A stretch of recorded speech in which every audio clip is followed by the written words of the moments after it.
बिस्मिल्लाहिर्रहमानिर्रहीम। हम chapter number 8 start कर रहे हैं, सिंक्रोनस मोटर्स। तो हमने पहले डिस्कस किया था कि machine can act as a motor and a machine can act as a generator. So generator can behave like a motor and motor can behave like a generator because it's a machine. Just the difference lies between the direction of the power. Input कौन सी होती है, output क्या है। Motor के case में input हमारे पास electric और आउटपुट हमारे पास मैकेनिकल होगी। ठीक हो गया। तो सिंक्रोनस मोटर जिस तरह सिंक्रोनस जनरेटर है, सेम सिंक्रोनस मोटर्स है। सिंक्रोनस मोटर्स का थोड़ा सा इंट्रोडक्शन देखते हैं। Synchronous motors are used primarily in large power applications because of their high operating efficiency. Efficiency इनकी हाई होती है, कांस्टेंट स्पीड पे ऑपरेट करती है। ठीक है। रिलायबिलिटी इनकी हाई होती है, कंट्रोलेबल पावर फैक्टर, ये बहुत इंपॉर्टेंट इसका फीचर है सिंक्रोनस मोटर्स का कि synchronous motors are used to control the power system power factor. ठीक है जी, लैगिंग से लीडिंग की तरफ लेकर जाते हैं। तो ये आगे आएगा, उसे फिर मैं बताता हूं। And relatively low sensitive to voltage dips. जब हमारे पास फॉल्ट्स आते हैं सिमेट्रिक या एसिमेट्रिक ट्रांसमिशन लाइंस पे, तो क्या होता है, जिससे डिप्स पैदा होती हैं, वोल्टेज के अंदर डिप पैदा होती है। For example 1 per unit was the rated power flow on a transmission line for example. So हमारे पास डिप आ गई 0.4 तक या 0.6 तक, 0.6 पर यूनिट। उसमें synchronous motors are unaffected, sensitivity कम होती है। ठीक है। फिर उसकी बहुत सारी एप्लीकेशंस हैं। They are used in mills, refineries, power plants, drive pumps, compressors, fans और बहुत सारे other. And power factor correction, जो मैंने अभी आपको ये बात कही है, इस पावर फैक्टर करेक्शन के बारे में, synchronous machines design specifically for power factor control have no external shafts. लाजिम बात, सिर्फ और सिर्फ पावर फैक्टर इंप्रूवमेंट करती हैं। They are called synchronous condensers, याद रखिएगा। सो पावर फैक्टर इंप्रूवमेंट के लिए जब सिंक्रोनस मोटर्स ऑपरेट होती हैं, when synchronous motors operate for power factor improvement, they are called synchronous condensers। ठीक है जी, synchronous condensers उसे तब कहते हैं। और they are used for power factor improvement, lagging से लीडिंग की तरफ। ठीक है जी। they float on the bus supplying reactive power to the system। ठीक है। reduction of the reactive power and hence the power factor of the system is adjusted by changing the field excitation। तो power factor से हम आगे इस chapter में हमारे पास आएगा कि पावर फैक्टर को कैसे कंट्रोल किया जाता है। हम देखेंगे कि फील्ड एक्साइटेशन को चेंज करेंगे तो क्या होता है, और शाफ्ट लोड को चेंज करेंगे तो क्या होता है। तो यहाँ पे सिंक्रोनस कंडेंसर में तो शाफ्ट्स नहीं होंगे, सिर्फ फील्ड एक्साइटेशन से हम पावर फैक्टर को करेक्ट करेंगे। They are use in passenger ships. ये Queen Elizabeth 2 passenger ship design हुई थी। 44 megawatt, 10 kilo volt, 60 hertz, 50 pole, 144 RPM synchronous motors were used to drive the ship. ठीक है जी। Frequency adjustment control, solid state control इसमें इस्तेमाल किया था। They are connected to infinite bus, वो सारा आपको हमने समझा दिया था। ठीक है। ये कंस्ट्रक्शन सेम है, जनरेटर की कंस्ट्रक्शन सेम है, मोटर की similar construction of stator rotor is will be in 3-phase induction motors as well। ठीक है जी। ये सारी हमने थोड़ा सा इसको अंदर डिस्कस किए थे ये चीजें। असल चीज ये है कि सिंक्रोनस मोटर का जो बिहेवियर है कि सिंक्रोनस मोटर के स्टार्टिंग, इसको हम इस नोट से डिस्कस करते हैं। यहाँ पे उन्होंने डिस्कस नहीं किया तफसील के साथ। The outstanding characteristics of the synchronous motor is that it can be made to operate over a wide range of power factors। मैंने आपको बता दिया, लैगिंग, यूनिटी और लीडिंग। लैगिंग से यूनिटी की तरफ लेके जाता है, यूनिटी से फिर लीडिंग की तरफ, by adjustment of its field excitation. ये सारा पावर फैक्टर की बात कर रहा है। Synchronous motors are generally of the salient pole. जो सेलिएंट पोल हमारे पास मशीन्स हैं वो हमने पढ़ी है, उनका रोटर कौन सा होता है, प्रोजेक्टिंग पोल रोटर होता है, उसकी स्पीड हमने पढ़ी थी। फिर एयर गैप के बारे में पढ़ा था। ये सारी वही फीचर्स हैं सेलिएंट पोल की। Synchronous motor is not self starting. ये प्रॉब्लम बहुत बड़ा था सिंक्रोनस मोटर में स्टार्ट में, when it was start developing. जब सिंक्रोनस मोटर की डेवलपमेंट स्टार्ट हुई तो हमारे पास प्रॉब्लम क्या था कि synchronous motor is not self starting, खुद से स्टार्ट नहीं हो सकती। And an auxiliary means has to be used for starting it. हम एक्सटर्नल मींस इस्तेमाल करते थे ताकि मोटर स्टार्ट हो जाए, लेकिन अब जो है मोटर तो खुद से स्टार्ट होती है। यहां पर हमने जो ऑपरेटिंग प्रिंसिपल है सिंक्रोनस मोटर का, उसको समझाना है। ये सारी की सारी थ्योरीज के बारे में आपको शॉर्टकट से समझाता हूं, ये आपने खुद पढ़ लेना है अपना सारा का सारा इसको कि क्या होता है। ये सारा का सारा वही बातें हैं जो मैं अभी आपको इंशाल्लाह भी एक्सप्लेन करता हूं। थोड़ा सा इसको लार्ज कर लें ताकि थोड़ा सा समझ आ जाए कि व्हाट्स गोइंग ऑन। अच्छा, हम अज्यूम करते हैं कि हमारे पास ये सिंक्रोनस मोटर है, ठीक है जी, ए डायग्राम में बनी हुई है सिंक्रोनस मोटर, ठीक है जी। हमारे पास दो पोल्स हैं रोटर के, देख लें, नॉर्थ और साउथ, ठीक है जी। हमने 3 फेज सप्लाई सिंक्रोनस मोटर को दी एज एन इलेक्ट्रिकल इनपुट, ठीक है जी, electrical input, so output will be mechanical. तो क्या हुआ, 3 फेज रोटेटिंग मैग्नेटिक फील्ड बनी। रोटेटिंग मैग्नेटिक फील्ड से नॉर्थ का पोल बना north of the stator NS, और यहां पे बना साउथ ऑफ द स्टेटर, ठीक है, बन गया, ठीक है। सिंक्रोनस मोटर है तो रोटर के पोल्स को भी एक्साइटेशन मिलनी चाहिए, रोटर के पोल्स को भी, तो रोटर को हमने डीसी दे दी, रोटर को हमने डीसी दे दी, और डीसी की क्या क्वालिटी है, जीरो फ्रीक्वेंसी, तो उसका अल्टरनेशन नहीं होती। तो एक बन गया नॉर्थ इलेक्ट्रोमैग्नेट की वजह से, एक बन गया नॉर्थ ऑफ द रोटर, और इलेक्ट्रोमैग्नेट की वजह से बन गया साउथ ऑफ द रोटर, ठीक हो गया। अब जरा देखें गौर से कि ये नॉर्थ ऑफ द रोटर है, ये नॉर्थ ऑफ द स्टेटर है, ये और ये आपस में क्या करेंगे, रिपल्शन। फिर ये हमारे पास साउथ ऑफ द रोटर है, ये साउथ ऑफ द स्टेटर है, ये दोनों आपस में साउथ साउथ क्या करेंगे, रिपल्शन।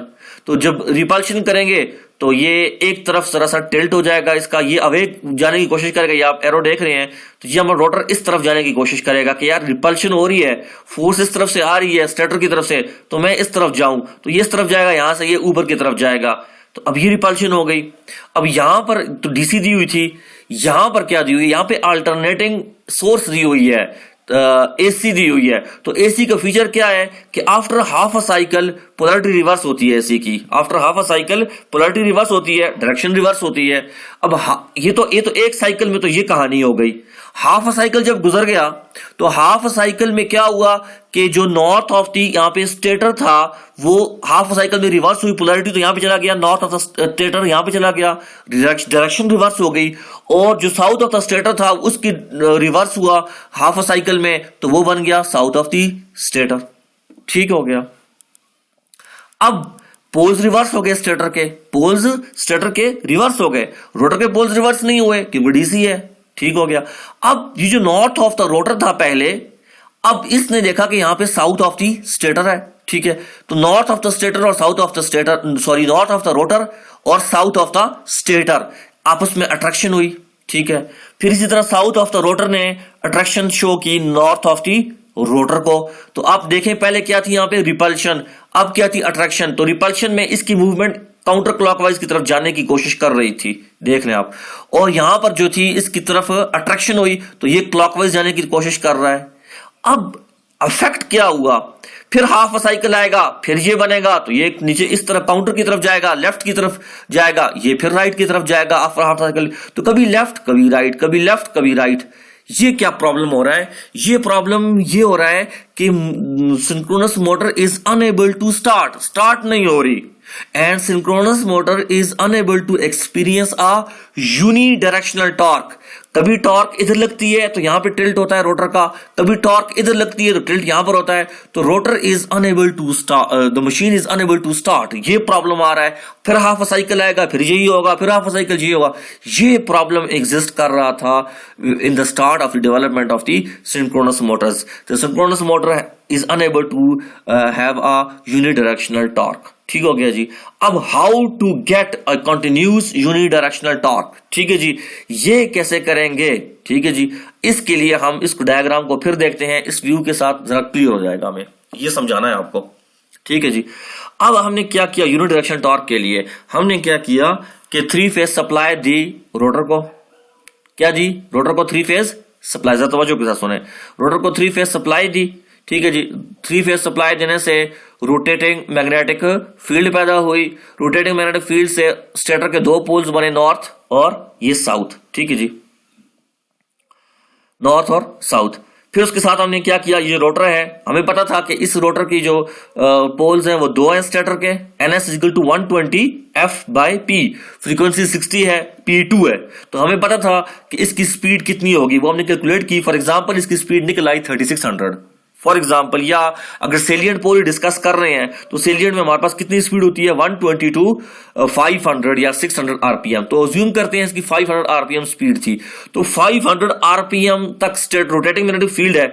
हमने क्या किया, बाय सर्टेन एक्सटर्नल मीन्स, ये देख रहे हैं आप, कि रोटर का ये शाफ्ट की पॉइंट ऑफ कपलिंग है, यहाँ पे शाफ्ट कपल हुआ होता है रोटर का शाफ्ट आगे एक्सटर्नल टर्बाइन या सॉरी एक्सटर्नल प्राइम मूवर से कपल कर दिया, यहाँ पे प्राइम मूवर से कपल कर दिया, और कोई एक्सटर्नल मीन्स से कोई मोटर लगा दे या कोई और मीन्स के साथ इसको रोटेशन करवाई, मैकेनिकल रोटेशन करवाई खुद से, एक्सटर्नल मीन से, प्राइम मूवर से, वाटर से, या किसी और मोटर को एक्सटर्नली लगाकर इसकी मूवमेंट कराई इसकी रोटर की, उसको भी 500 तक हमने रीच करवाया, पॉइंट 500 तक पहुंच गई। अब क्या हुआ, इसकी भी 500 थी, इसको मैकेनिकल 500 में पहुंचाया। जब 500 में मैकेनिकल पहुंच गई, हमने देख लिया कि अब दोनों स्पीड्स बराबर है, उस वक्त हमने डीसी प्लग इन की रोटर को खुद से, जिसका सिंक्रोनस जनरेटर में करते थे, डीसी प्लग इन की तो एक पोल बन जाएगा रोटर का साउथ ऑफ द रोटर और दूसरा बन जाएगा नॉर्थ ऑफ द रोटर। ठीक हो गया। अब तवज्जो के साथ बात सुनना है, यहां पे साउथ ऑफ द रोटर है, उसके नॉर्थ ऑफ द स्टेटर के साथ वो लॉक हो गया, आपस में अट्रैक्शन हो गई, और ये नॉर्थ ऑफ द रोटर था, ये साउथ ऑफ द स्टेटर के साथ अट्रैक्शन हुई, ये भी लॉक हो गया। फिर हमने ये देखा कि ये आपस में इसने मूवमेंट, जो अट्रैक्शन की वजह से इसकी मूवमेंट क्या हुई, क्लॉकवाइज की तरफ जा रही है। ठीक है जी। आफ्टर हाफ अ साइकिल में हमने पढ़ा था कि ये जो स्टेटर के पोल्स हैं रिवर्स होती हैं, तो स्टेटर के पोल्स में एक ऊपर वाला बन गया साउथ ऑफ द स्टेटर और नीचे बन गया नॉर्थ ऑफ द स्टेटर।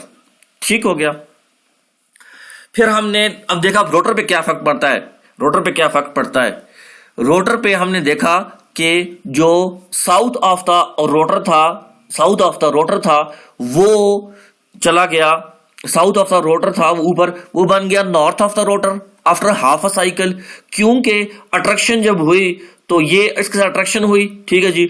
और यहां पर हमारे पास क्या हुआ कि ये इंटरलॉक हो गया था, तो उसको फील्ड एक्साइटेशन हमने दी, तो ये अट्रैक्ट हो गए, ये भी अट्रैक्ट हो गए, सेम स्पीड है इनकी आपस में, तो पोल्स आपस में इंटरलॉक हो गए, यहां पे इंटरलॉक हो गए इस जगह पे। आगे क्या हुआ हमारे पास हाफ साइकिल में, ये स्टेटर का पोल जो है हमारे पास जो है वो हो गया, इंटरचेंज हो गया, और यहां पे north of the rotor stator sorry ये भी चेंज हो गया।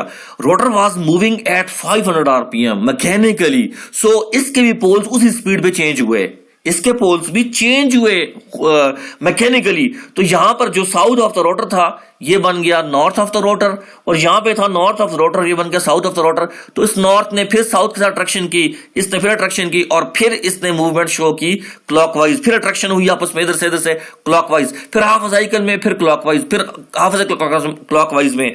अब जब ये सिंक्रोनाइजेशन रीच होगी, फॉर एग्जाम्पल हम सोचते हैं कि 80% टू 90% तक सिंक्रोनाइजेशन हो गई, उस वक्त तक हम पीछे से डीसी को वो कर देंगे, अपना ये मैकेनिकल प्राइम मूवर को हटा देंगे। प्राइम मूवर को हटा दिया, अब मैकेनिकल इंटरलॉकिंग तो हो गई थी, मैकेनिकल लॉकिंग हो गई, दोनों फील्ड्स की भी आपस में इंटरलॉकिंग हो गई, पोल्स की इंटरलॉकिंग हो गई, और क्या हो गया हमारे पास, और ये सिंक्रोनाइजेशन होगी आपस में, वो भी 500 ये भी 500 था।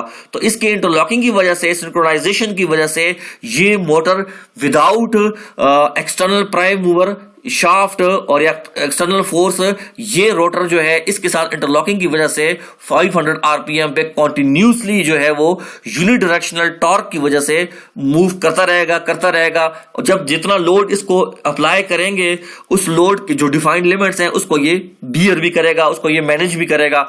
लेकिन लोड अगर इससे इंक्रीज कर लेंगे, इसकी रेटिंग सही है, दोबारा हाल्ट हो जाएगा, तो दोबारा उस रेस्ट पोजीशन पे चला जाएगा, ब्रेकर्स ट्रिप हो जाएंगे, प्रॉब्लम्स क्रिएट होंगे। तो ये यूनिडायरेक्शनल टॉर्क लगी है, ये मैकेनिकल इंटरलॉकिंग की वजह से लगी है। पीछे इंटरलॉकिंग नहीं थी क्योंकि वो पोल्स रिवर्स नहीं हो रहे थे, एक डीसी दे रहे थे हम। यहां पर एक्सटर्नल मूवमेंट करवाई है पहले, फिर डीसी दी है, फिर इंटरलॉकिंग हुई है। अब इंटरलॉकिंग ऐसी हुई है कि हर हाफ साइकिल पे ये भी चेंज होता है, ये भी चेंज होता है, फिर ये भी चेंज हो रहा था, ये भी चेंज हो रहा था। जब हमने देखा कि 90% सिंक्रोनाइजेशन पहुंच चुकी है कुछ टाइम के बाद, या उस पॉइंट तक पहुंच चुकी है, तो हमने पीछे से प्राइम मूवर को भी हटा दिया, लेकिन उससे कोई फर्क ना पड़ा क्योंकि इंटरलॉकिंग की वजह से ये कंटिन्यूअसली उसको फॉलो कर रही है। The rotor poles are continuously following the rotating magnetic field. इस तरह ये यूनिडायरेक्शनल टॉर्क इस पे लग जाएगी। तीसरा इसमें जो चीज है वो ये है, making synchronous motor self starting. How to make synchronous motor self starting, ये क्वेश्चन है।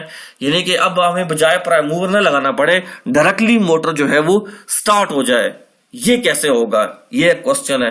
सेल्फ स्टार्टिंग टॉर्क जो है वो इसको लगनी चाहिए मोटर को, वो नहीं लगी, ये क्वेश्चन है। अब हम इसके लिए क्या करते हैं, इस पे लिए हम लोगों ने जो जनरेटर के केस में पढ़ा था, हमने कहा था कि हम डैम्पर वाइंडिंग रोटर इस्तेमाल करेंगे, जिसका दूसरा नाम हमने क्या पढ़ा था, स्क्विरल केज वाइंडिंग। तो हम क्या करते हैं, रोटर के जो चार, फॉर एग्जांपल रोटर के चार पोल्स आप देख रहे हैं इस डायग्राम के अंदर, नॉर्थ साउथ, इस रोटेटिंग मैग्नेटिक फील्ड में स्टेटर के जो पोल्स हैं वो भी 4 है, नॉर्थ साउथ, ठीक है। हमने क्या किया कि हमने एक्स्ट्रा वाइंडिंग इंट्रोड्यूस करवाई रोटर की बार्स के साथ। ये जो वाइंडिंग आप देख रहे हैं, फॉर एग्जाम्पल ये साउथ है, इस साउथ के साथ डैम्पर वाइंडिंग का एक सिरा आ जाएगा, नॉर्थ के साथ फिर डैम्पर वाइंडिंग का एक दूसरा एंड कुछ से कनेक्टेड है आपस में, फिर ये साउथ के साथ और फिर ये नॉर्थ के साथ आपस में कनेक्टेड है। तो डैम्पर वाइंडिंग के एक्स्ट्रा वाइंडिंग आ गई रोटर के साथ। वो बेसिकली जो डैम्पर वाइंडिंग है हमारे पास उसका स्क्विरल केज रोटर का, इसके कॉपर या अल्युमिनियम के बार्स होते हैं, हाई इलेक्ट्रिकल कंडक्टिविटी होती है, ठीक है। तो क्या होगा कि जब इसके साथ ये एक्स्ट्रा लाए हैं हम लोग यहाँ पे बार्स, वो बार्स शॉर्ट सर्किटेड हुई हैं रोटर के हर पोल्स के साथ। जैसे ही डैम्पर वाइंडिंग के अंदर कोई चेंज आएगी, द चेंज और the motion that will be reflected to the rotor as well, ठीक है। तो क्या होगा, जब हम 3 फेज सप्लाई देंगे तो 3 फेज सप्लाई बनने से रोटेटिंग मैग्नेटिक फील्ड प्रोड्यूस होगी, ठीक है। रोटेटिंग मैग्नेटिक फील्ड जो प्रोड्यूस हुई वो क्या करेगी, cut the rotating magnetic field will cut the stationary conductors of the damper winding। तो damper winding के stationary conductors हैं, इसको कट करेगी। तो according to Faraday's law the field is varying, the conductor is at rest। तो static EMF induced हो गई, d∅dt हो गई यहाँ पे, इधर भी चारों तरफ। जब induced EMF होगी तो induced EMF के बाद चेंज हुई, तो induced EMF के बाद induced currents फ्लो करेंगे, ठीक है। induced currents करने के बाद जो है वो currents will produce a magnetic field, तो यहाँ पे फील्ड पैदा होने लगेगी, ठीक है जी। That conductor at rest will experience a force. तो कंडक्टर्स पे फोर्स लगेगी, आधे कंडक्टर पे फोर्स ऊपर की तरफ लगेगी, आधे कंडक्टर्स पे फोर्स नीचे की तरफ लगेगी। तो फोर्स लगेगी कंडक्टर पे, तो फोर्स के साथ कॉपर बार्स जिनमें फोर्स लग रही है, साथ कॉपर बार्स की अपनी वो होगी, मोमेंट आर्म होगा, तो क्या होगी, टॉर्क लगेगी। तो टॉर्क पैदा होगी डैम्पर वाइंडिंग में। तो डैम्पर वाइंडिंग में जो टॉर्क पैदा होगी that will be used to for the rotation of the damper winding, ठीक है। अब डैम्पर वाइंडिंग के अंदर फोर्सेस लगी, टॉर्क लगी और रोटेशन होने लगी, ठीक है। इसके बाद सुने, रोटेशन होने लगी। तो चूंकि डैम्पर वाइंडिंग की शॉर्ट सर्किटिंग हमने की हुई है, शॉर्ट किया हुआ है साथ उसके मैकेनिकली, उसके साथ बाय स्ट्रक्चर रोटर के पोल्स के साथ, तो ये मूवमेंट भी होगी, इसके साथ भी, इसके साथ भी। तो डैम्पर वाइंडिंग की रोटेशन स्टार्ट हुई, फॉर एग्जांपल क्लॉकवाइज। तो हम यहाँ पे देखते हैं कि ये भी इसने हल्का सा क्लॉकवाइज मूव किया। जैसे ही डैम्पर वाइंडिंग की मूवमेंट होगी तो आपस में कनेक्टेड है, तो रोटर भी राइट क्लॉकवाइज की तरफ मूव किया। फिर और उसके अंदर इंडक्शन हुई और मूवमेंट करते करते रोटर ने स्टार्टिंग की मोशन करते करते, फॉर एग्जांपल इसकी 500 आरपीएम थी, तो रोटर के भी 500 आरपीएम पे चला गया। जैसी 500 आरपीएम पे पहुंच गया तो अब यहां पे डीसी प्लग इन होगी, तो डीसी प्लग इन हो जाएगी। जब डीसी प्लग इन होगी तो पोल्स बन जाएंगे इसके, इस रोटर के, वो इंटरलॉक हो जाएगा। फिर इसके साथ नॉर्थ साउथ इसको फॉलो करेगा, इंटरलॉक होगा और it will get started and जब उसकी गेट स्टार्टेड तो उसकी मोशन स्टार्ट हो जाएगी, ठीक है। अब यहां पर क्वेश्चन आता है, तो डैम्पर वाइंडिंग जब ये सिंक्रोनाइजेशन में पहुंच जाएगा सिंक्रोनस मोटर, तो उस वक्त डैम्पर वाइंडिंग के अंदर क्या चेंज आएगी। तो डैम्पर वाइंडिंग के अंदर जो चेंज आती थी वो एट रेस्ट पे थी, d∅dt वाज मैक्सिमम। तो जब ये सिंक्रोनाइजेशन में पहुंच चुका, 500 आरपीएम इधर है और 500 आरपीएम इधर रोटर में है, तो there is no change in speed, so no d∅dt, so d∅dt is 0। तो उस वक्त कॉपर के बार्स में जो करंट होगा that will be 0, induced EMF will be 0। Start में रेस्ट में था, चेंज थी, इंडक्शन थी। अब जब सिंक्रोनाइजेशन पहुंचा, चेंज नहीं है, no induction, so d∅dt will be 0। तो फिर ये इसके साथ घूमता रहेगा। अब क्वेश्चन फिर हमारे पास ध्यान में आता है, तो जब ये हमारे पास वैसे ही घूमता है, रिवॉल्व करता है, तो फिर इसको लगाया क्यों, जस्ट फॉर स्टार्टिंग। क्या किसके लिए किया, just for starting, in order to get the self starting torque of the synchronous motor. तो सिंक्रोनस मोटर का सेल्फ स्टार्टिंग टॉर्क पैदा कर देता है। सिंक्रोनाइजेशन पहुंची, डीसी प्लग इन की, रोटर खुद ब खुद मैग्नेटिकली इंटरलॉक हो गया। अब जो है उसके साथ साथ रोटेशन हो रही है। तो एक फायदा ये कि सेल्फ स्टार्टिंग टॉर्क करता है, जो हमने अभी देखा डैम्पर वाइंडिंग को। दूसरा हमने जनरेटर के केस में जो पढ़ा था वो ये पढ़ा था कि जब फ्लक्चुएशन आती है तो क्या होता है, डैम्पिंग से ऑसिलेशंस पैदा होती हैं। तो दोनों काम करता है, ये ऑसिलेशंस को भी रोकता है मोटर के अंदर और साथ उसकी सेल्फ स्टार्टिंग टॉर्क भी प्रोवाइड करता है। ये सारी की सारी हमने जितनी भी यहाँ पे आप थ्योरी स्टडी करेंगे, ये सारी वही बातें लिखी हुई हैं, इसको आपने स्टडी कर लेना है। नोट्स में बस यही चीज थी एंड जिसको कराना था, ठीक है। अब ये हम बुक से ये देखते हैं, ये लिखी हुई है स्टार्टिंग टॉर्क n = 120 F/P, ठीक है। फिलहाल स्लिप को छोड़ दे, इंडक्शन के अंदर स्लिप का हम पूरा इंट्रोडक्शन करा के बताएंगे कि व्हाट्स गोइंग ऑन, ठीक है जी। सेल्फ स्टार्टिंग टॉर्क है, यहाँ पे solid state simplified circuit diagram of rotor and stator connected to a synchronous motor, ठीक है जी। ये आर्मेचर है, that is called as a or stator, ठीक है जी। और रोटर का सर्किट है। डीसी सप्लाई कैसे होती है, रियोस्टेट होता है ताकि वेरिएबल सप्लाई मिल जाए, कंट्रोल हो जाए। ये वेरिस्टर है, पावर इलेक्ट्रॉनिक कंट्रोल है। ट्रायक डायक जैसे पढ़ते हैं, SCRs होते हैं, ये उसका कंट्रोल है ताकि फील्ड में से कितना करंट गुजरे, उसके अंदर कितनी फील्ड एक्साइटेशन हो। ये दोनों सर्किट जो बने हुए हैं, एक स्टेटर का है और एक रोटर का है। और ये हम मजीद देख सकते हैं circuit diagram of brushless excitation system. मैंने कहा था लेटेस्ट जो आ रहे हैं वो BLDC, brushless DC systems, brushless DC system. हमारे पास आर्मेचर है, आगे पावर इलेक्ट्रॉनिक्स का सर्किट है, ठीक है जी। 6 डायोड्स है, ब्रिज सर्किट बना हुआ है, ये AC को DC में कन्वर्ट करता है, कंट्रोल स्विच को प्योर DC में कन्वर्ट करती है, फिर इसको सिग्नल्स मिलती हैं, पल्सेशंस मिलती हैं, उसके मुताबिक जितनी पल्सेशन मिलती है, जितना कंट्रोल होता है, उसको आगे जो है वो रोटर को जो है वो प्रोवाइड करता है। यानी कि बजाय इसके कि रोटर को हम अलग से DC दें, हम इस आर्मेचर के थ्रू भी DC प्रोवाइड कर सकते हैं रोटर को, जो कि हमने पढ़ा था सिंक्रोनस जनरेटर में। सिंक्रोनस जनरेटर में यह पढ़ा था कि DC generators may be mounted on the shafts of the rotor। ये भी कर सकते हैं। दूसरी भी बैटरी या दूसरा DC सप्लाई भी हो सकती है, लेकिन जो लेटेस्ट टेक्नोलॉजी है, जो लेटेस्ट इस्तेमाल हो रही है, वो आर्मेचर से ही DC कन्वर्ट करके हम इसको DC सप्लाई कर सकते हैं। क्योंकि जब मशीन अपने ऑपरेशन के बाद स्टॉप होती है तो उसके अंदर रेजिडुअल मैग्नेटिज्म की वजह से एनर्जी होती है, तो उस एनर्जी को दोबारा स्टार्टिंग के लिए हम इस्तेमाल करके रोटर को दोबारा एक्साइट कर सकते हैं, ठीक हो गया। आगे है जी रिवर्सिंग आ सिंक्रोनस मोटर। सिंक्रोनस मोटर की डायरेक्शन को कैसे रिवर्स किया जाए, आप फेज सीक्वेंस को रिवर्स कर दें।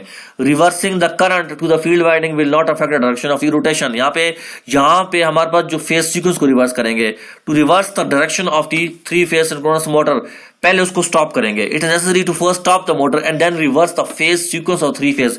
रेड येलो ब्लू था तो रेड ब्लू येलो कर दो, रेड ब्लू येलो जैसे ही करोगे तो एकदम इसकी फेज सीक्वेंस रिवर्स होगी और डायरेक्शन भी रिवर्स होगी। फिर है हमारे पास shaft, load, power angle and develop torque. यानी कि जो डेल का रिलेशनशिप हम पढ़ते रहे हैं पावर एंगल का, ठीक है जी। और डेल का क्या रिलेशन था वो आगे मजीद इसमें एक्सप्लेन होगा सिंक्रोनस मोटर के केस में। फिर हमारे पास डेवलप टॉर्क, मैंने कहा था कि वो बातें थोड़ा सा मैं यहाँ पे भी रिपीट करता हूँ। मोटर है तो मोटर के अंदर भी मैकेनिकल मोशन है, तो एक मोटर का डेवलप टॉर्क है और एक मोटर का लोड टॉर्क है। तो लोड अप्लाई जब लोड अप्लाई होगा मोटर पे तो लोड टॉर्क पैदा होगी, वो काउंटर करेगी किसको, अपनी कॉस को। कॉस क्या थी, डेवलप टॉर्क थी, ठीक है। तो डेवलप टॉर्क और लोड टॉर्क का आपस में वो होगा, आप ये कह सकते हैं कि इनकी ऑपोजिशन रहेगी। जब डेवलप टॉर्क ज्यादा होगा लोड टॉर्क से तो मशीन की जो मूवमेंट है, जो मोटर की मूवमेंट है मैकेनिकल, वो इंक्रीज कर जाएगी, मोटर एक्सेलरेट करेगी। जब डेवलप टॉर्क कम हो जाएगी लोड टॉर्क से, लोड जरा बढ़ा दिया तो मशीन की स्पीड कम हो जाएगी, डी एक्सेलरेट करेगी। और जब ये सिंक्रोनाइजेशन पे चला गया तो उस वक्त रेटेड लोड भी है और उसकी रेटिंग के अंदर आता है और सिंक्रोनाइजेशन में है, तो develop torque is equal to the load torque. या machines at machine at no load, ठीक है जी। ये भी सिंक्रोनाइज पे रहेंगे और मशीन पे जो लोडिंग अप्लाई की है विद इन दी रेटिंग की है, उस वक्त 100% सिंक्रोनाइजेशन पे डेवलप टॉर्क और लोड टॉर्क आपस में इक्वल होंगे। मशीन नाइदर एक्सेलरेट करेगी नॉट डी एक्सेलरेट करेगी, यूनिफॉर्म स्पीड पे मशीन की परफॉर्मेंस होगी, ठीक है जी। तो उस पर अप्लाई क्या करेंगे, मैकेनिकल लोड, शाफ्ट लोड। तो ये shaft load will produce a load torque, ठीक है जी। पावर एंगल वही डेल का था, एंगल था EF और VT के दरमियान। और डेवलप टॉर्क वो जो इलेक्ट्रिकल टॉर्क डेवलप होगी जिसकी वजह से जो है आगे मूवमेंट होगी। ये इसको इस तरह एक्सप्लेन किया है हमने, आपको इस तरह एक्सप्लेन कर लिया है। आर्मेचर रिएक्शन, अच्छा आर्मेचर रिएक्शन यहाँ पे 8.5 में दिया हुआ है। आर्मेचर रिएक्शन चाहे सिंक्रोनस जनरेटर का हो, चाहे सिंक्रोनस मोटर का हो, इंडक्शन मोटर का हो, इंडक्शन जनरेटर का हो, armature reaction is a term that's very familiar and वही चीज होती है इसके अंदर। इस वजह से हमने एक आर्मेचर रिएक्शन जनरेटर में करा दिया है, वही आर्मेचर रिएक्शन है, वो सारों में यही होता है, ठीक है जी, इसको इस तरह इन्होंने एक्सप्लेन कर दिया आर्मेचर रिएक्शन को। ठीक है जी, वोल्टेजेस है आर्मेचर रिएक्शन की। अब यहां पे है जी equivalent circuit model and phasor diagram of the synchronous motor armature. ये थोड़ी सी इसके अंदर जो हमें नजर आ रही है वो डिम है, बुक की आपके पास क्लैरिटी है, मैं एक्सप्लेन करता हूं इसको ताकि आपको ये समझ आ जाए। ठीक है, अब हमारे पास जो सिंक्रोनस मोटर की इक्विवेलेंट डायग्राम है वो आप देख रहे हैं हमारे पास बनी हुई है। ठीक है, एक है हमारे पास स्टेटर और दूसरी तरफ क्या है, रोटर। ये स्टेटर है हमारे पास और ये क्या है, हमारे पास रोटर है। ठीक है, सिंक्रोनस मोटर की जो आर्मेचर है उसकी रेजिस्टेंस है आर ए, फील्ड एक्साइटेशन वही एक्स ए आर और एक्स एस, जो हमारे पास एक्स एस और एक्स लीकेज जो आती है हमारे पास वो एक्स ए आर, ये दोनों आपस में क्या हो जाएंगी, प्लस हो जाएंगी। ठीक है, और ये हमारे पास क्या होगी, रोटेटिंग मैग्नेटिक फील्ड जो स्टेटर के अंदर पैदा हुई है, जिसे कहते हैं फील्ड एक्साइटेशन या फील्ड इंड्यूस्ड ईएमएफ ईएफ। ठीक हो गया जी, ये क्या है, रोटर है आगे, उसी सर्किट के अंदर ये रोटर है, रोटर के अंदर स्टेटर की वजह से इंडक्शन होगी, ये आगे रेजिस्टर है, वो स्टैटिक कंट्रोल ताकि उसको सप्लाई से कंट्रोल कितना करंट उसको सप्लाई करना है। ठीक है, अब जनरेटर में भी हमने समझाया था आपको कि याद रखिएगा इस बात, कोई क्वेश्चन लिखते हुए मॉडल बनाते हुए इनपुट क्या है आउटपुट क्या है, दिस इज इंपॉर्टेंट। ये है मोटर, मोटर में क्या होगा, इनपुट होगा इलेक्ट्रिकल। अब वो इनपुट इलेक्ट्रिकल किसको मिलेगा, स्टेटर पर मिलेगा, ये वीटी वहां पे आया हुआ है। ठीक है, अच्छा दूसरी बात, आउटपुट कहां से आएगा, रोटर से। क्या होगी, मैकेनिकल मोशन होगी, जब करंट मिलेगा तो उसको आगे मोशन करेगा। ठीक हो गया, तो वीटी हमने सप्लाई करेंगे स्टेटर को, वीटी की वजह से स्टेटर के अंदर आई ए करंट पैदा होगा, रेजिस्टेंस आर ए है, फिर एक्सएस है, एक्स ए आर है आर्मेचर रिएक्शन की, और उसकी वजह से स्टेटर की रोटेटिंग मैग्नेटिक फील्ड पैदा होगी, इंड्यूस्ड ईएमएफ होगी ईएफ, वो आगे कट करेगी रोटर के स्टेशनरी कंडक्टर्स को, डैम्पर वाइंडिंग को, जिसकी वजह से आगे क्या होंगे, पोल्स बनेंगे, फिर उसकी मूवमेंट होगी, फिर ये आगे जितना करंट सप्लाई करना है उस पॉइंट पे वो आगे that will be control through stator control. ठीक हो गया, अब according to this circuit diagram write a KVL equation, तो VT is equal to I A R A plus I A J X S plus I A J X A R armature reaction plus EMF. ये equation कैसे लिखेंगे, जुबानी। Generator में हमने कहा था देखो इनपुट को और आउटपुट में बड़ा फर्क करना, प्लस लॉसेस, यही बात हम मोटर में करते हैं। इनपुट क्या है सबसे पहले देखेंगे आंखें बंद करके, इनपुट इलेक्ट्रिकल होगा, वीटी लिखेंगे पहले। ठीक है, अच्छा इनपुट की वजह से इज इक्वल टू क्या होगा, लॉसेस होंगे, I A R A drop, I A J X S drop, I A X A R armature reaction drop, ये तीन ड्रॉप्स हो गए, ड्रॉप्स लिख लिए, plus input plus loss plus input is equal to output, output plus loss, losses हो गए, output क्या है, फील्ड एक्साइटेशन ईएफ, ईएफ ये हो गया, लिख लिया आपने। ठीक है जी, अब इन दोनों को प्लस कर लिया एक्स ए आर और एक्स एस को, तो यहाँ आपस में एक्स एस सिंक्रोनस रिएक्टेंस हो गई, तो VT is equal to EF plus I A R A plus J X S, तो आर ए और एक्स आर और जे एक्स जब भी होंगे तो इंपीडेंस बनेगी, तो ये होगा I A Z S, impedance हो गई I A Z S plus E F, ऐसे ही रहेगा। ये इक्वेशन हो गई मोटर की। अब जरा सा तवज्जो के साथ बात को सुने, जब वीटी यहां पे लाया था जनरेटर में तो यहां पे आया था माइनस, ठीक है, और जब मोटर हुआ वीटी यहां पर आया, यहां पे होगा प्लस।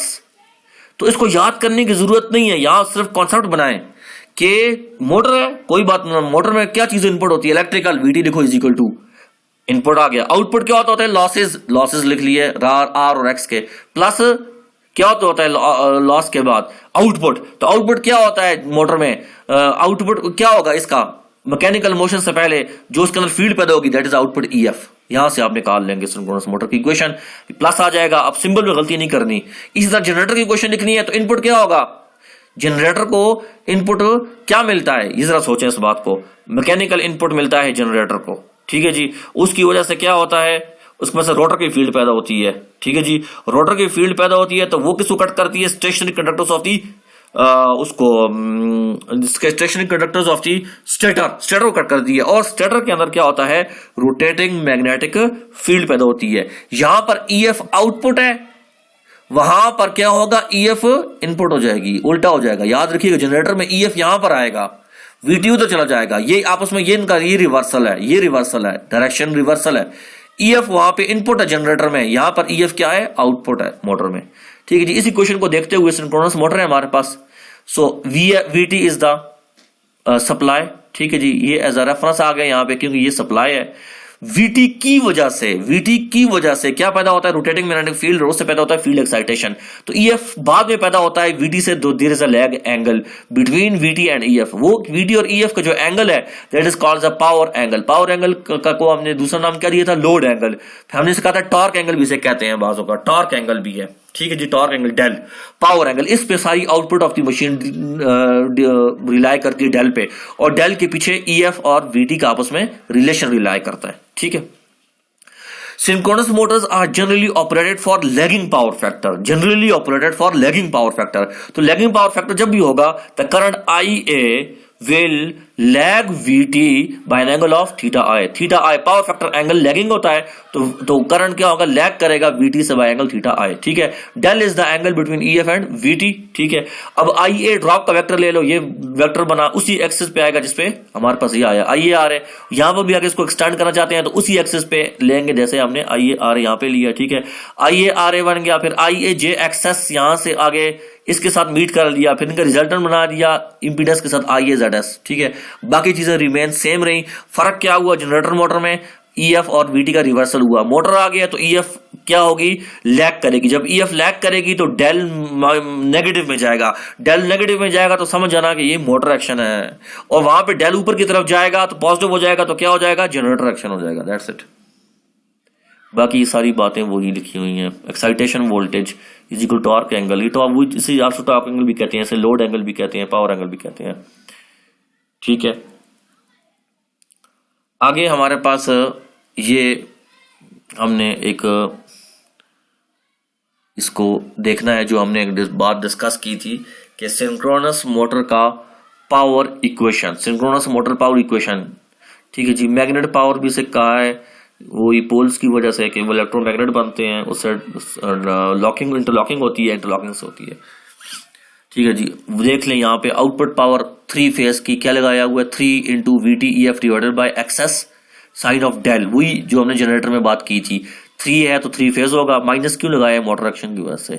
प्लस हो जाएगा तो 3 फेज आउटपुट क्या हो जाएगी, जनरेटर हो जाएगा, ठीक है जी। ये इनपुट अब अच्छा ठीक है, एक फर्क माइनस का आया मोटर में, और दूसरा चेंज क्या आई यहाँ पे, इनपुट कह रही है, बिकॉज सिंक्रोनस मोटर में ये इनपुट सप्लाई होती है ये, और आउटपुट मैकेनिकल होती है। जनरेटर में क्या होता है, इनपुट मैकेनिकल होती है, आउटपुट यहाँ पे P आउट लिखते हैं जनरेटर में, और यहाँ पे क्या लिखेंगे, साथ प्लस लिखेंगे।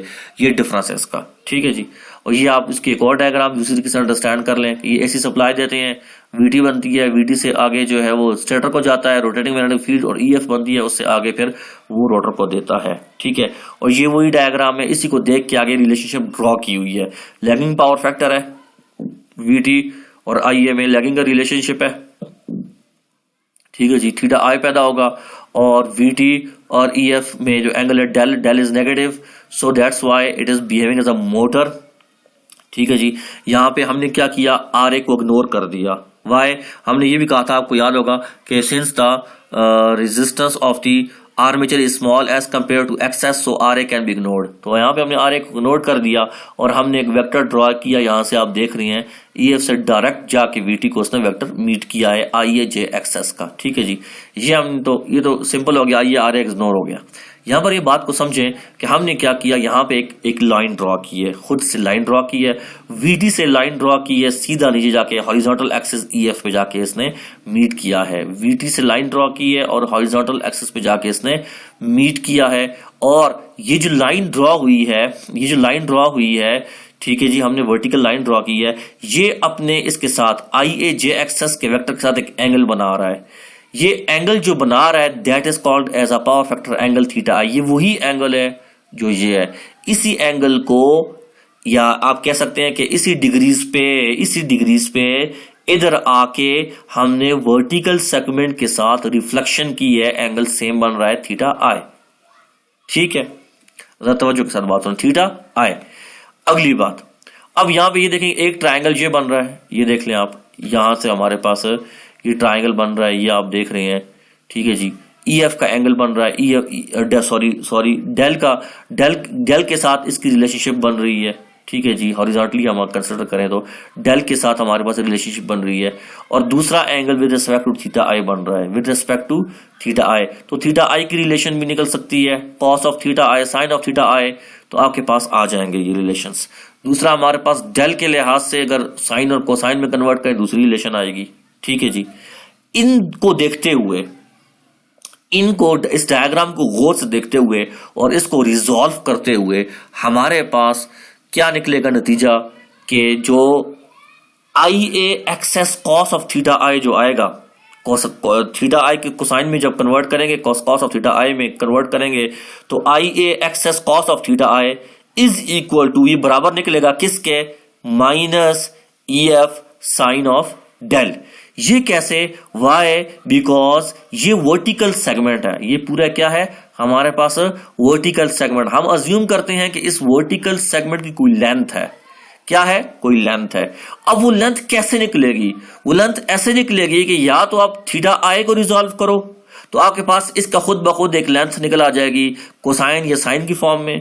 दूसरा ये कि डेल को रिजॉल्व करो, डेल को रिजॉल्व करोगे तो इसके लिहाज से भी एक उसकी पैरामीटर निकल जाएगा परपेंडिकुलर कंपोनेंट्स का, और थीटा आई को रिजॉल्व करोगे तो भी निकलेगा। तो थीटा आई से करो तो भी इसकी लेंथ निकलती है, डेल से करो तो भी लेंथ होती है, दोनों केस में लेंथ बराबर आएगी, BC BC BC equal to BC. तो I A access cos of theta I, ये थीटा आई के लिहाज से किया हुआ is equal to minus E F sine of del. इसका मतलब ये हुआ, माइनस तो मोटर की वजह से लगाया है, मोटर एक्शन की वजह से फील्ड एक्साइटेशन नीचे लगिंग करती है, इस वजह से इसके साथ माइनस लगाया हुआ है, minus E F sine of del. तो इसका मतलब ये हुआ कि इसकी लेंथ दो है, दो के बराबर है, यानी कि ये this segment, for example the name of this segment is BC, so BC may be equal to may be E F sine of del. Del के लिहाज से निकाल लें, खुद ब खुद करें ना, साइन और कोसाइन में कन्वर्ट करें नोटबुक्स में तो ये निकल जाएगा साइन ऑफ डेल।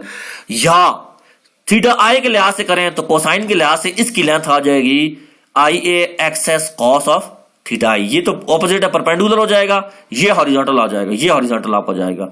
तो I A access cos of theta आई यहां से थीटा आई के लिहाज से हो जाएगी, और ये डेल के लिहाज से आपका वर्टिकल सेगमेंट हो जाएगा E F sine of del. दोनों बराबर आते हैं बीसी के सेगमेंट, चाहे थीटा आई से करो चाहे डेल से करो, लेकिन यहां पे हम खुद से इसके साथ माइनस का साइन लगा लेंगे, ताकि क्योंकि वो मोटर एक्शन भी है और ई एफ लैग करता है वीटी से, इस वजह से। तो अब हम क्या करते हैं कि मल्टीप्लाई थ्रू वीटी, इससे भी वीटी मल्टीप्लाई करो, left hand side right hand side दोनों को वीटी से मल्टीप्लाई करो, कोई चेंज नहीं आई, सेम इक्वेशन बन गई। आगे हमने क्या किया, एक्टिव पावर की रिलेशन है, ये बेसिकली क्या है, VT I A cos of theta I, this single phase active power relation. से कैसे लिख सकते हैं, पी इनपुट मोटर है, इनपुट इलेक्ट्रिकल, सिंगल फेज है, 3 नहीं है साथ, सिंगल फेज है, is equal to VT I A cos of theta I, VT I A cos of theta is single phase active power relation. ठीक हो गया जी, सिंगल एक्टिव पावर रिलेशन हो गया। आगे हमारे पास क्या चीज है, ठीक है जी, अब ये जो हमने टर्म इस्तेमाल की है VT I A cos of theta I, ये किसके बराबर है, ये बराबर है minus VT E F by access sine of del. तो ये वाली वैल्यू इधर सब्स्टिट्यूट कर लें, ये इधर सब्स्टिट्यूट कर लें, तो V input single phase minus VT E F Xs divided by sine of del, 3 से मल्टीप्लाई करेंगे, 3 into minus VT E F by access sine of del. तो अब डेल यहाँ पे 90 होगा, तो पावर आप देख ले कि इनपुट पावर क्या होगी, और उसके मोटर की एफिशिएंसी मैक्सिमम हो जाएगी, ठीक, मतलब एफिशिएंसी भी मैक्सिमम की तरफ जाएगी, पावर डिलीवरी भी मैक्सिमम की तरफ जाएगी, और motor will go towards rated conditions, क्योंकि 90 डिग्री आखिरी हद है, उससे आगे नहीं है। ठीक है, साइन ऑफ जीरो करेंगे तो यहाँ पे सारा जीरो हो जाएगी इक्वेशन, जीरो तो 90 डिग्री यहां तक वेरिएशन है, तो मैक्सिमम इसको 90 पे तो कम ही लेके जाते हैं हम, वहां से फिर आउट ऑफ सिंक्रोनिज्म आ जाएगा। 90 पे अगर लेके गए इसको, साइन ऑफ 90 मैक्सिमम, यानी कि इस वक्त मोटर हमारे पास मैक्सिमम टॉर्क एक्सपीरियंस करेगी, रेटेड टॉर्क होगी, इससे आगे टॉर्क नहीं है। 90 या 90 से 0.01 एक वैल्यू भी आगे जाती है तो सिंक्रोनिज्म से बाहर हो जाएगी, और सारा का सारा जो है वो मोटर एकदम स्टॉप करेगी, that will create a big problems. ठीक है, यहां तक हम इस आर्टिकल को रोकते हैं। तो सिंक्रोनस मोटर का पुल आउट टॉर्क है, ये हम आगे पढ़ेंगे कि जब पुल आउट टॉर्क होता है तो क्या होगा, पुल इन टॉर्क होता है। तो यहां से इंशाल्लाह हम नेक्स्ट लेक्चर जो है वो स्टार्ट करेंगे इंशाल्लाह। तो एक दो बात फिर वो रह ना जाए, वो जिसमें हमने सिंक्रोनस जनरेटर में पढ़ा, चलो हम सिंक्रोनस मोटर में भी करते हैं। जब हमने सप्लाई दी सिंक्रोनस मोटर के अंदर, सिंक्रोनिज्म को पहुंची, इंटरलॉकिंग हो गई, सिंक्रोनिज्म को पहुंच गई, तो जो टॉर्क इसको सिंक्रोनिज्म में लेकर जाती है उसको कहते हैं पुल इन टॉर्क। पुल इन टॉर्क, उसे क्या कहते हैं? पुल इन टॉर्क। दूसरा नाम क्या होगा? Develop torque.